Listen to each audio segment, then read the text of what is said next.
lunchtime. From batter up to butter up. Today we are making our very own butter.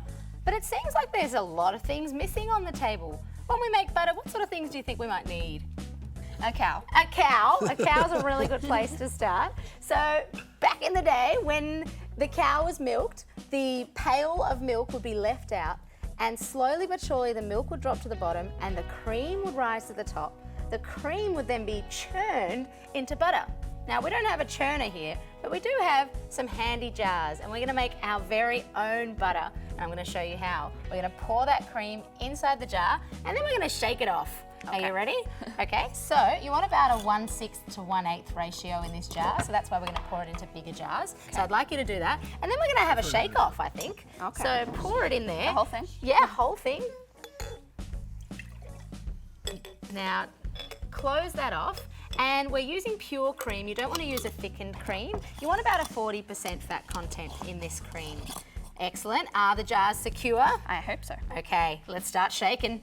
Excellent. Now, the harder that you shake, the quicker it'll happen. So you've really just got to keep shaking.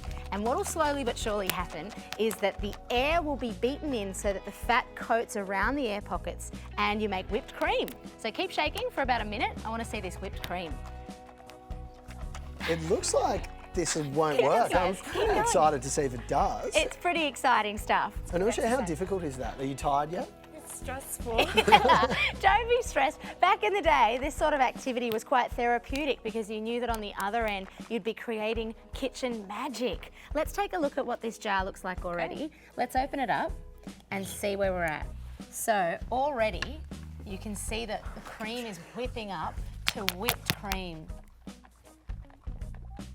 It's nice and thick and fluffy. It would be perfect, say, on pancakes, but we're not gonna stop here. No, I've given Anusha a little bit of an advantage. Nikki, keep on shaking, because now what's gonna happen is that these air pockets that have been created with the fat around it are going to collapse in on themselves. The fat's going to rejoin itself, and you're going to separate the butter fat from the buttermilk and create your very own butter. Nikki, I like that concentration face.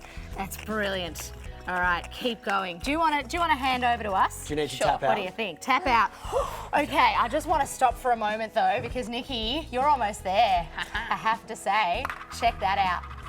Look how good that looks already. You can already see that the butter fat has almost united. Do you want to finish this one off? Sure. All right, keep shaking. And you can see as well that it's turning quite yellow. That's the butter fat joining up and it's becoming less and less translucent, so you can really see the creaminess, the beta carotene that cow's been eating in the grass.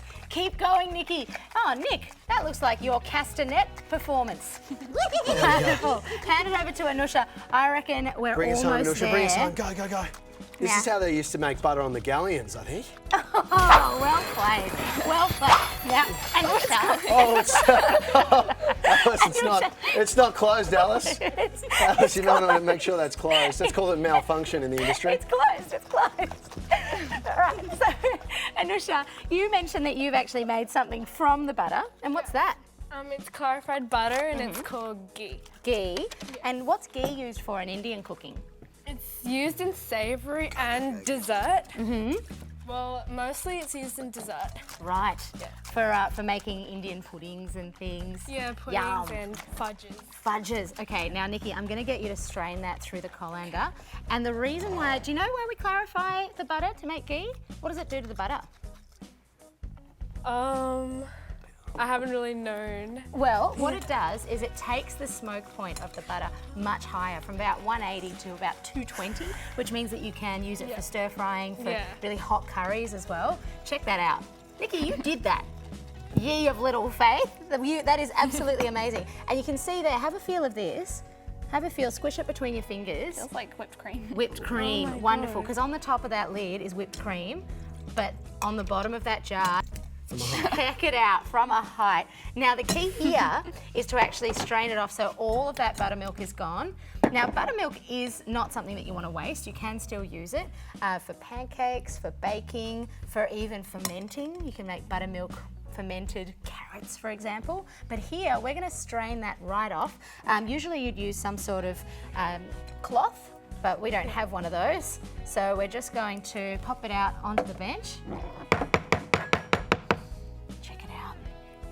Looking good.